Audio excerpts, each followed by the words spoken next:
Здравствуйте, уважаемые зрители! Представляем анонс четверговой толстушки Якутии. Итак, что вас ждет на страницах нашей газеты 21 апреля? Настало время рассказать правду. Подробности громкого дела «Горизонт РТ» в интервью бывшего генерального директора компании. «Я знаю, кто стоит за всем этим», утверждает Василий Вахромеев. Кто ему угрожал и почему фигуранты дела просили у него прощения? Читайте в четверговой толстушке Якутии.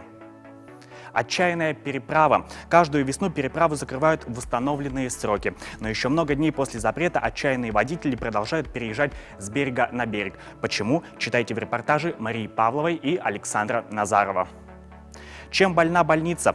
В марте мы писали о конфликтной ситуации в Нерюнгринской центральной районной больнице, когда группа медработников обратилась в адрес главы района.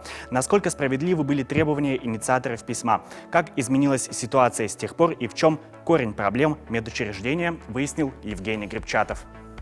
Помимо этого, в толстушке будет много интересных материалов на самые разные темы, от политических до житейских. Все о главном, главное обо всем. Читайте газету «Якутия».